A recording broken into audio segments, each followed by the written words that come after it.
देखो कल ना एक चीज डिस्कस की थी हमने, लो पिच और हाई पिच, है ना। लो पिच का मतलब क्या होता है, वॉइस कैसी होगी, बहुत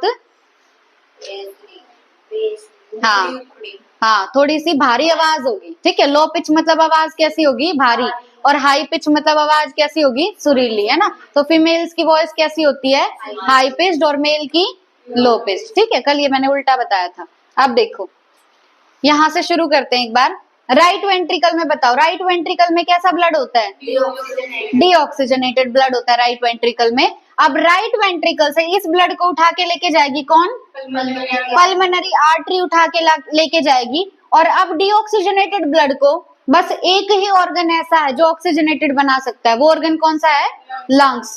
तो पल्मोनरी आर्टरी इस ब्लड को कहां पे लेके जाएगी, लंग्स के पास। लंग्स ने इस ब्लड को बना दिया ऑक्सीजनेटेड ब्लड। अब इस ऑक्सीजनेटेड ब्लड को लंग्स से उठा के लेके जाएगी पल्मोनरी वेन। कौन उठा के लेके जाएगी, पल्मोनरी वेन। और कहां पे लेके जाएगी, लेफ्ट आर्टरिया में। और लेफ्ट आर्टरिया में हमने पढ़ा था कैसा ब्लड होता है, ऑक्सीजनेटेड। तो जहां से हमने शुरू किया था, लेफ्ट आर्टरिया में ऑक्सीजनेटेड ब्लड कौन लेके आता है, पल्मोनरी वेन। कहां से लेके आती है, लंग्स से, ठीक है। और लंग्स तक डीऑक्सीजनेटेड ब्लड किसने पहुंचाया, पल्मोनरी आर्टरी ने।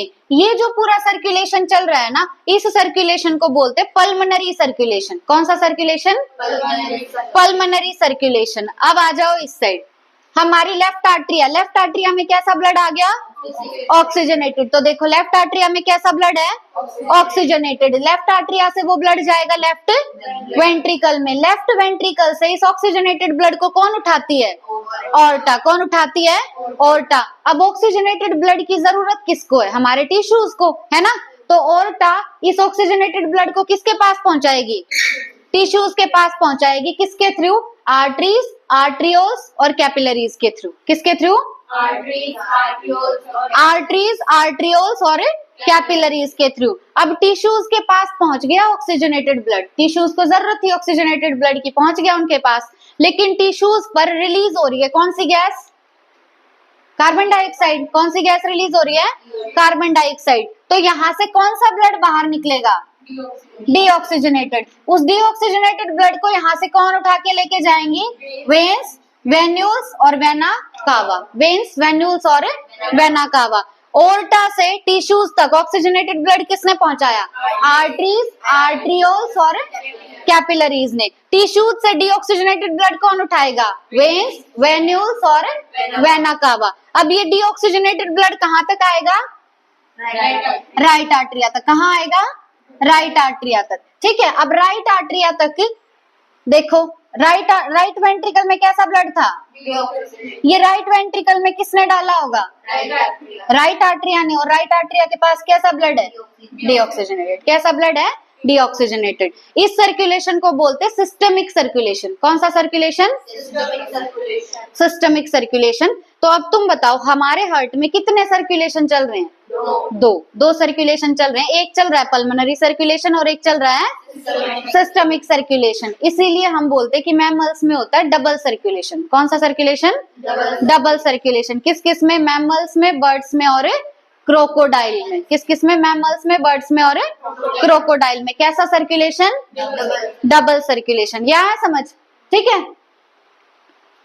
हाँ एक और बात, अब की बार क्वेश्चन आया हुआ था ये पेपर में कि जो हमारा कार्डियक मस्कुलेचर है, कार्डियक वर्ड से तुम क्या समझते हो, किससे रिलेटेड है, हार्ट से, है ना। मस्कुलेचर मतलब मसल, ठीक है। तो हार्ट की मसल तक ब्लड पहुंचाने का काम कौन करता है। अब इस पूरे सर्कुलेशन का काम क्या है कि हमारी बॉडी तक ऑक्सीजनेटेड ब्लड पहुंचाना और हमारी बॉडी से कैसा ब्लड उठाना, डीऑक्सीजनेटेड उठाना। ये काम तो है किसका, डबल सर्कुलेशन का। किसका काम है, डबल सर्कुलेशन का, ठीक है। तो ऑप्शन में डबल सर्कुलेशन भी था, लेकिन जो हमारी हार्ट की मसल है उसको भी तो काम करने के लिए ब्लड चाहिए। तो उस मसल तक ब्लड पहुंचाता है कौन सा सर्कुलेशन, कोरोनरी सर्कुलेशन, ठीक है। कौन सा सर्कुलेशन होगा, कोरोनरी सर्कुलेशन। तो अपनी एनसीईआरटी में लिखो,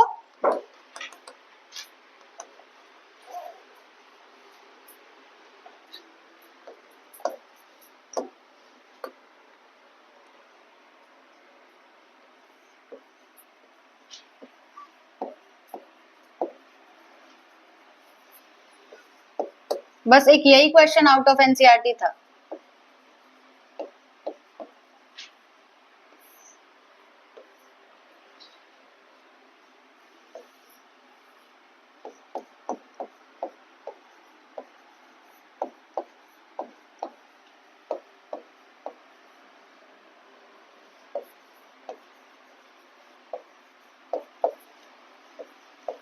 कार्डियक मस्कुलेचर समझ जाओगे ना, हार्ट की मसल।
इस हार्ट की मसल तक ऑक्सीजनेटेड ब्लड पहुंचाएगी कोरोनरी आर्टरी। कौन पहुंचाएगी?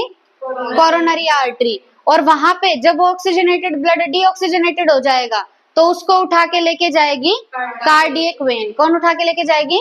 Cardiac vein. ठीक है, तो कोरोनरी सर्कुलेशन में कौन कौन इंक्लूडेड है? कोरोनरी आर्टरी और कार्डियक वेन। जब ये काम अच्छे से नहीं होगा, जब हार्ट की मसल तक अच्छे से ब्लड नहीं पहुंचेगा, तो हम कहेंगे कि जो हमारी हार्ट की मसल है वो ऑक्सीजन स्टारवेशन फेस करी। क्या हो गया स्नेहा? क्या हो गया? तो हम कहेंगे कि हार्ट की मसल जो है वो ऑक्सीजन स्टारवेशन फेस कर रही है। क्या फेस कर रही है? ऑक्सीजन स्टारवेशन, कि उसको प्रॉपर ऑक्सीजन नहीं मिल रही। तो उस कंडीशन में जो बीमारी होगी उसका नाम है मायोकार्डियल इंफारेक्शन। क्या नाम है? मायोकार्डियल इंफारेक्शन। ठीक है,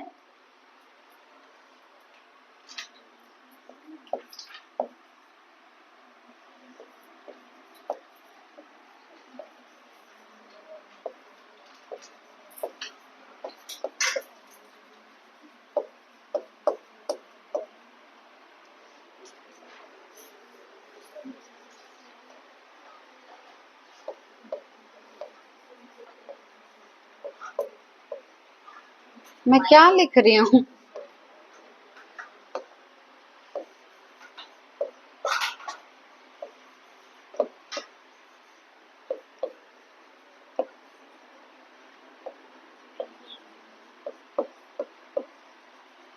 इनफ्रैक्शन या इनफारेक्शन कुछ ऐसा है, चेक कर लेना तुम लोग।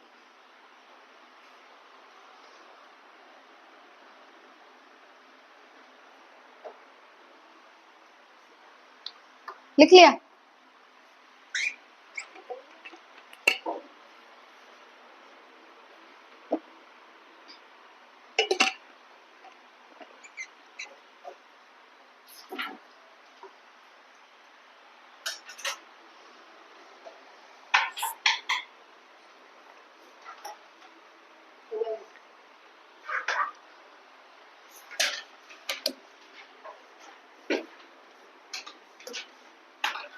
अब देखो, नेक्स्ट हम बात करेंगे हेपेटिक पोर्टल सिस्टम की। अब हेपेटिक पोर्टल सिस्टम सुना है पहले तुम लोगों ने? है कहाँ पे सुना था? फ्रॉग में पढ़ा था शायद हमने, है ना? अब देखो हेपेटिक पोर्टल सिस्टम क्या है? Unique vascular connection between digestive tract and liver. जो डाइजेस्टिव ट्रैक्ट है हमारी और जो लिवर है वो जो है ना वो कनेक्टेड है। किसके थ्रू कनेक्टेड है? वस्कुलर कनेक्शन के थ्रू। किसके थ्रू कनेक्टेड है? वस्कुलर कनेक्शन के थ्रू कनेक्टेड है। कौन कौन? हमारा लिवर और हमारी डाइजेस्टिव ट्रैक्ट। ठीक है, दो चीजें कनेक्टेड हैं, एक हमारा लिवर और एक हमारी डाइजेस्टिव ट्रैक्ट। ठीक है, एक यूनिक वस्कुलर कनेक्शन है उनके बीच में और इसी सिस्टम को बोलते हैं हेपेटिक पोर्टल सिस्टम। अब देखो, ये हमारी इंटेस्टाइन है, मतलब हमारी डाइजेस्टिव ट्रैक्ट है, और ये है हमारा लिवर। तो इंटेस्टाइन से लिवर तक ब्लड पहुंचाने का काम करता है हेपेटिक पोर्टल वेन। कौन करेगी ये काम? Hepatic portal vein. तो हमारी इंटेस्टाइन से ब्लड उठाया जाएगा और वो ब्लड लेके जाया जाएगा लिवर तक। कौन लेके जाएगी? कौन लेके जाएगी? Hepatic portal vein. ठीक है, अब सिस्टमिक सर्कुलेशन में ये ब्लड जाए उससे पहले इंटेस्टाइन से ये ब्लड कहाँ पे पहुंचाया जाएगा? लिवर तक। ठीक है, ब्लड सिस्टमिक सर्कुलेशन पढ़ा ना अभी हमने, तो सिस्टमिक सर्कुलेशन में ब्लड जाए उससे पहले हेपेटिक पोर्टल सिस्टम का जो हेपेटिक पोर्टल वेन है वो इंटेस्टाइन से उठा के ब्लड को लेके जाएगा लिवर तक। कहाँ पे लेके जाएगा? लिवर तक। अब देखो, जो आर्टरीज होती है ना हमारी, आर्टरीज की जो वॉल होगी वो थिक होगी। अब किसी की वॉल अगर थिक है तो उसका ल्यूमेन कैसा होगा? नैरो। उसका ल्यूमेन कैसा होगा? नैरो। और जो वेन्स होती है उनकी वॉल थिन होती है। किसी की वॉल अगर थिन होगी तो उसका बीच का पार्ट ब्रॉड होगा। तो जो वेन है उसका ल्यूमेन कैसा होगा? ब्रॉड। ठीक है, तो आर्टरी और वेन दोनों में से थिक वॉल किसकी है? आर्टरी की। अब नेक्स्ट है हार्ट। हार्ट जो है हमारा वो मायोजेनिक होता है। मायोजेनिक मैंने तुम्हें समझाया था कि ये किसी और पे डिपेंडेंट नहीं है, अपना जो कॉन्ट्रैक्शन है वो खुद करा सकता है, खुद ही सिग्नल जनरेट कर सकता है। और वो सिग्नल जनरेट करेगा इसका स्पेशलाइज्ड कार्डियक मस्कुलेचर। वो स्पेशलाइज्ड कार्डियक मस्कुलेचर क्या है? Nodal tissue. ठीक है, तो मसल ही सिग्नल जनरेट करती है, इसकी खुद की मसल ही। इसीलिए हमारा हार्ट कैसा है? मायोजेनिक। कॉकरोच का हार्ट कैसा होता है? बताया था मैंने, हमारा हार्ट मायोजेनिक है, पर कॉकरोच का हार्ट होता है न्यूरोजेनिक। मतलब उसके हार्ट को कॉन्ट्रैक्ट करने के लिए ब्रेन काम में आएगा। ठीक है, तो हमारा हार्ट मायोजेनिक क्यों है? Because its normal activities are regulated intrinsically. Intrinsically मतलब अंदर ही अंदर खुद ही ये रेगुलेट कर लेता है, इसको किसी एक्सट्रिंसिक सिग्नल की जरूरत नहीं है। ठीक है, that is auto regulated by specialised muscles, जिसे हम क्या बोलेंगे? Nodal tissue. ठीक है, इसी के अंदर एक नोडल टिश्यू प्रेजेंट होता है जो खुद ही सिग्नल दे देगा कि अब हार्ट को कॉन्ट्रैक्ट होना है, बाहर से किसी भी सिग्नल की जरूरत नहीं है।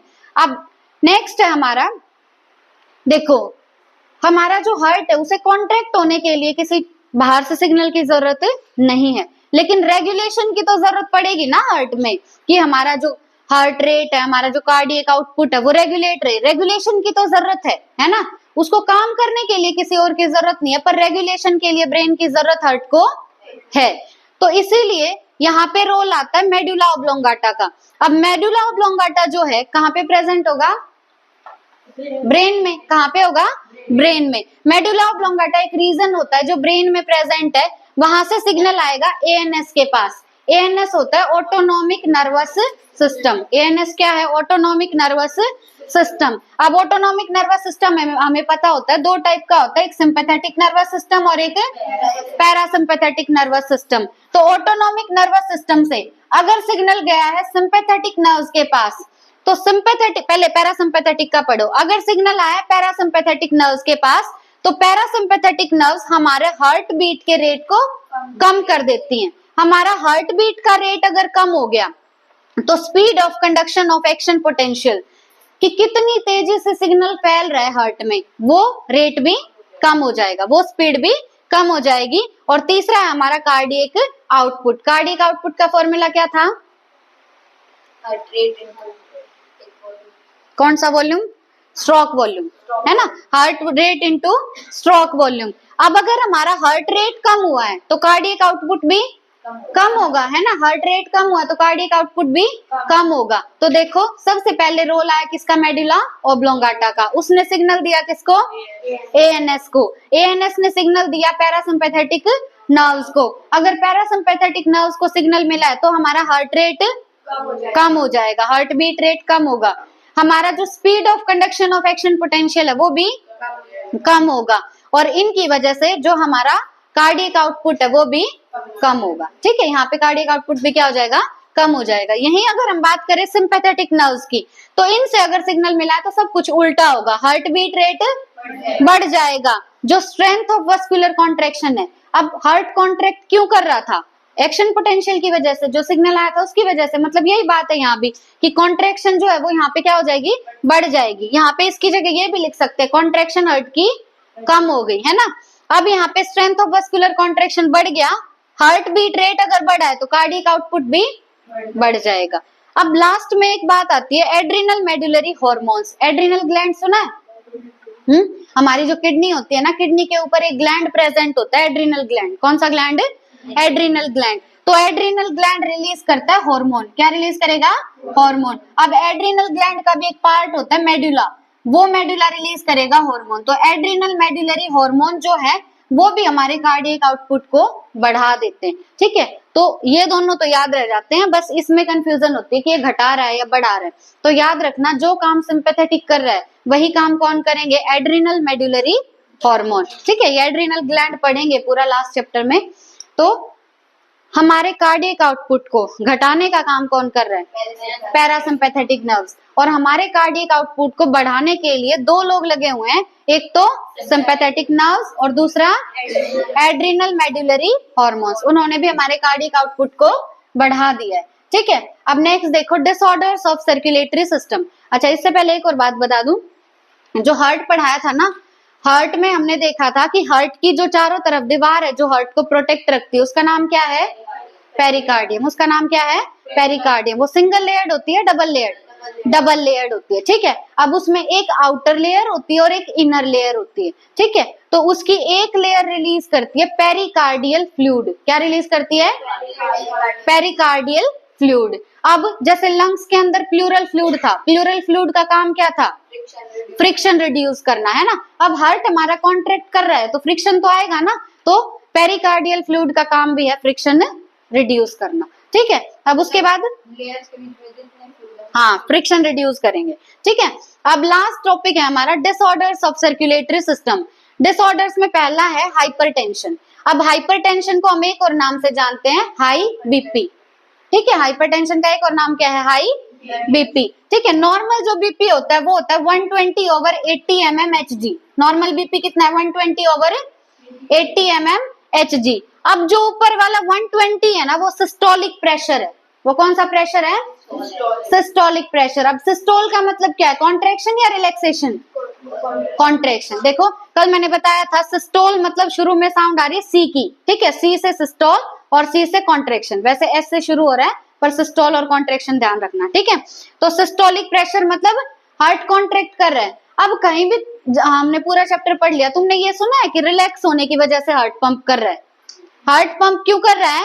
कॉन्ट्रैक्ट होने की वजह से। तो ये सिस्टोलिक या कॉन्ट्रैक्टिंग प्रेशर है, इसी का नाम होगा पंपिंग प्रेशर। तो सिस्टोलिक प्रेशर का एक और नाम है पंपिंग प्रेशर। जो नीचे वाला 80 लिखा हुआ है ये है डायस्टोलिक प्रेशर। डायस्टोलिक मतलब रिलैक्स्ड स्टेट, तो इसका एक और नाम है रेस्टिंग प्रेशर। ठीक है, इसको क्या बोलेंगे?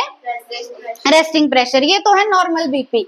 ठीक है, अब अगर कोई तुमसे पूछे कि सिस्टोलिक और डायस्टोलिक का डिफरेंस बताओ तो कितना होगा? 40। ठीक है, ये क्वेश्चन आया हुआ था।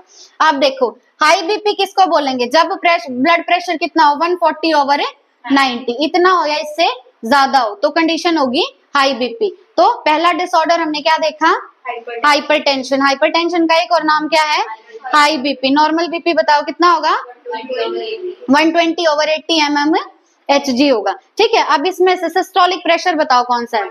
120। सिस्टोलिक प्रेशर का एक और नाम पंपिंग प्रेशर, है ना। सिस्टोलिक मतलब कॉन्ट्रैक्शन, कॉन्ट्रैक्शन की वजह से हार्ट पंप करता है। नीचे वाला कौन सा है? रेस्टिंग प्रेशर या डायस्टोलिक प्रेशर। डिफरेंस कितना होगा सिस्टोलिक डायस्टोलिक का? 40 होगा। हाई बीपी कब बोलेंगे? 140/90 हो या उससे ज्यादा हो। ठीक है, अब उसके बाद नेक्स्ट डिजीज है कैड, CAD, कैड। कैड होती है कोरोनरी आर्टरी डिजीज। ठीक है, कैड क्या है? Coronary artery. अब कोरोनरी आर्टरी किस तक ब्लड पहुंचा रही थी? हार्ट की मसल तक। किस तक ब्लड पहुंचा रही थी? हार्ट की मसल तक। अब अगर हार्ट की मसल तक प्रॉपर ब्लड नहीं पहुंचेगा, ठीक है, तो कौन सी बीमारी होगी? Coronary artery disease. हाँ, वो क्या है? इसका एक सिम्टम है। ठीक है, अब देखो, कोरोनरी आर्टरी डिजीज जो इसका एक और नाम है वेरी इंपॉर्टेंट, एथ्रोस्क्लेरोसिस। क्या है एक और नाम? एथ्रोस्क्लेरोसिस। ठीक है, अब एथ्रो ये वर्ड आएगा, मायोकार्डियल इन्फारेक्शन जो है तुम्हारा शायद लोकोमोशन वाले चैप्टर में आएगा शायद। अब देखो, एथ्रोस्क्लेरोसिस में क्या होगा? ये अफेक्ट करता है वेसल्स को that supply blood to heart muscle. ये बीमारी में वो वेसल्स अफेक्ट होंगी जो हार्ट की मसल तक ब्लड पहुंचा रही है। अब जिस बच्चे ने कैड पढ़ा हुआ है, कोरोनरी आर्टरी डिजीज, उस क्वेश्चन में लिखा हुआ था कि कार्डियक मस्कुलेचर तक ब्लड कौन पहुंचाता है। अब जिसने ये डिजीज पढ़ ली उसको थोड़ा बहुत तो आइडिया होगा कि कोरोनरी होगा, कुछ वर्ड है ना, ऑप्शन में था कोरोनरी सर्कुलेशन, तो एलिमिनेशन से हो सकता था ये क्वेश्चन।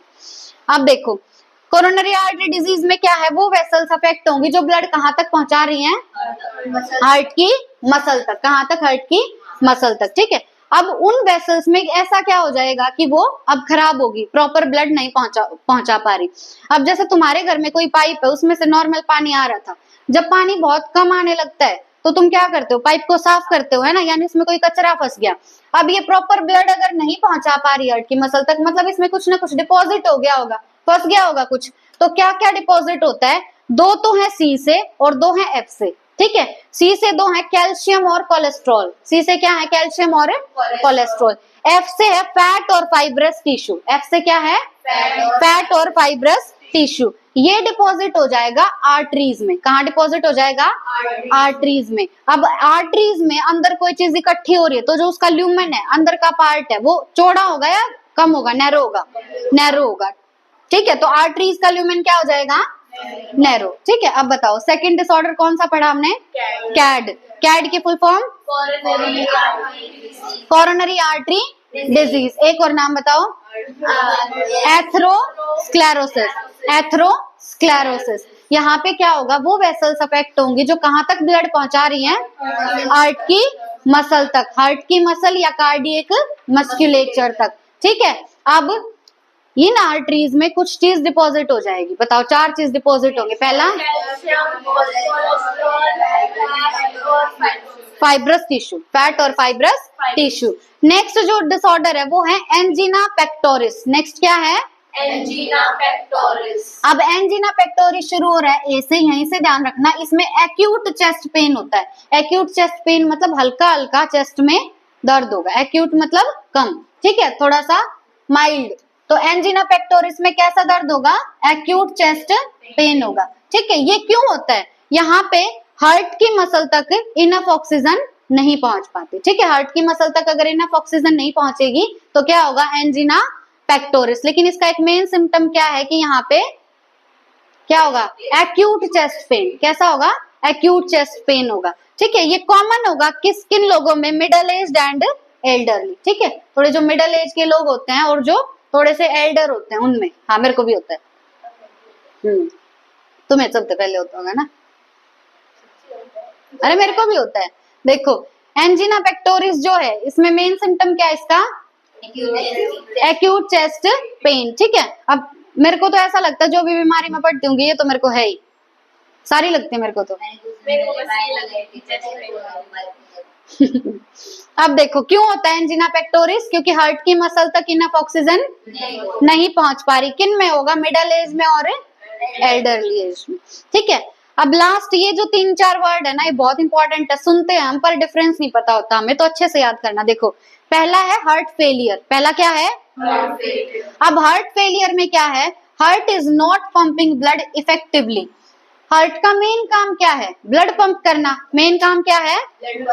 अगर हार्ट ब्लड ही पंप नहीं कर पा रहा तो हम कहेंगे हार्ट फेल हो गया, हार्ट फेल हो गया, उसने अपना मेन काम करना बंद कर दिया। मेन काम क्या है, ब्लड पंप करना। हार्ट इफेक्टिवली प्रॉपरली ब्लड नहीं पंप कर पा रहा तो कौन सी डिजीज होगी, हार्ट फेलियर होगा। इसको हम एक और नाम से जानते, कंजस्टिव हार्ट डिजीज। क्या है, कंजस्टिव हार्ट डिजीज। अब एक बहुत ही अजीब बात यह है कि कंजस्टिव हार्ट डिजीज में हमारे लंग्स भी अफेक्ट होते हैं। कौन अफेक्ट होंगे, लंग्स, ठीक है। तो हार्ट फेलियर में कौन क्या नहीं होगा, हार्ट इफेक्टिवली ब्लड पंप नहीं कर पाएगा, ठीक है। एक और नाम क्या होगा इसका, कंजस्टिव हार्ट डिजीज। नेक्स्ट है कार्डियक अरेस्ट। अरेस्ट होना मतलब हार्ट का काम क्या है, बीट करना, तो अब वो बीट करना बंद कर देगा, मतलब वो अरेस्ट हो गया, ठीक है। तो कार्डियक अरेस्ट में क्या होगा, हार्ट बीट करना बंद कर देगा, ठीक है। कार्डियक हार्ट फेलियर में क्या हुआ, उसने इफेक्टिवली ब्लड पंप करना बंद कर दिया था, पर कार्डियक अरेस्ट में क्या होगा, हार्ट ने बीट करना बंद कर दिया, ठीक है। लास्ट आता है हार्ट अटैक। जब किसी पे अटैक होता है तो कोई ना कोई डैमेज होता है ना, तो हार्ट अटैक में क्या होगा, जो हार्ट की मसल है वो डैमेज हो जाती है। ठीक है, तो हार्ट अटैक में क्या हुआ, हार्ट की मसल डैमेज हो गई। ठीक है, बस अब एक बार डायग्राम में एक चीज एक्स्ट्रा है वो कर लो, फिर हो जाएगा हमारा।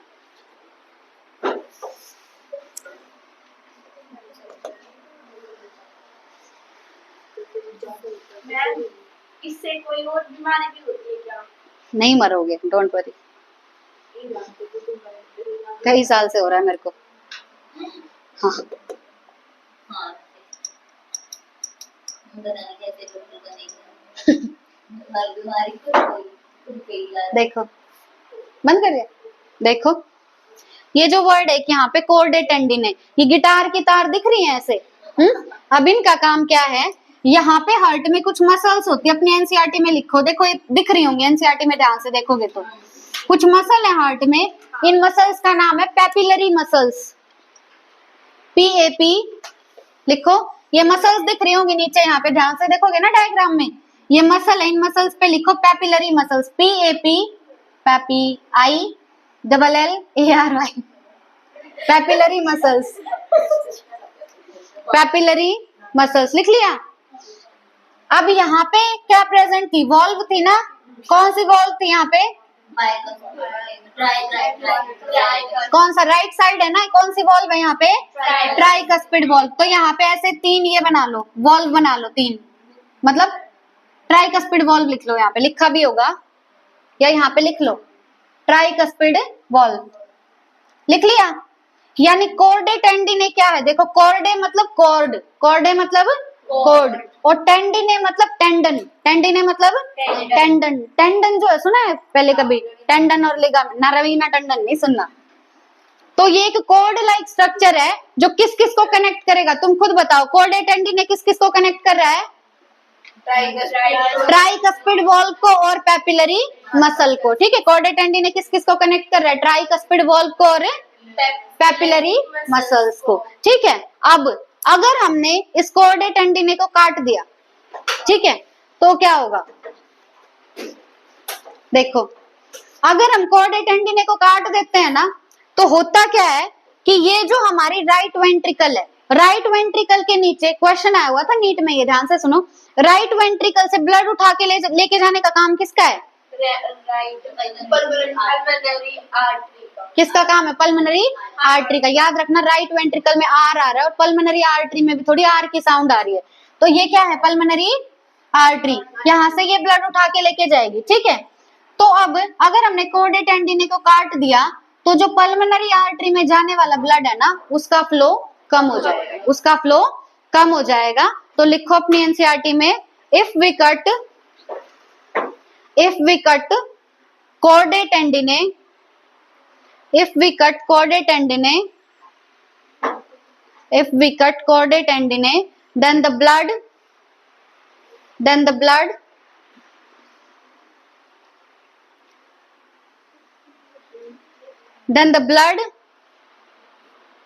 volume, then the blood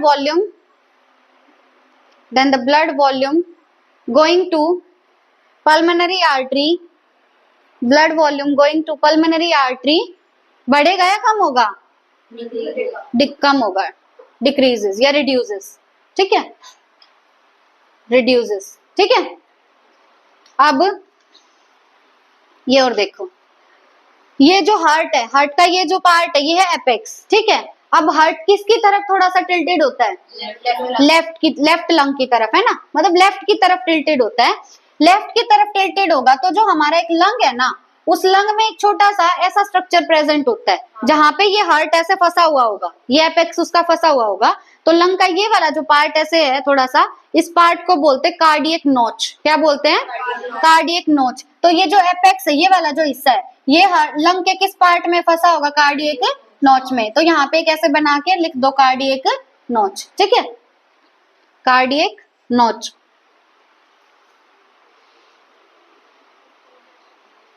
होती है मतलब थोड़ा सा एक ऐसे गड्ढा सा प्रेजेंट होगा, जैसे हाइलम नहीं पढ़ा था हमने, एक नॉच जिससे फ्रूट अटैच होता है, इसी तरीके से लंग में भी एक नॉच प्रेजेंट होगा, छोटा सा गड्ढा सा ही होगा, मतलब एक जिसमें हार्ट अटैच होगा।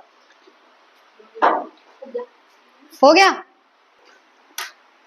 देखो हाई बीपी में ना एक लाइन है एनसीईआरटी में कि high blood pressure leads to heart diseases, high blood pressure की वजह से हार्ट डिजीजेस होंगी और वो हमारे कौन कौन से ऑर्गन को अफेक्ट करेंगी वो बताया एनसीईआरटी ने।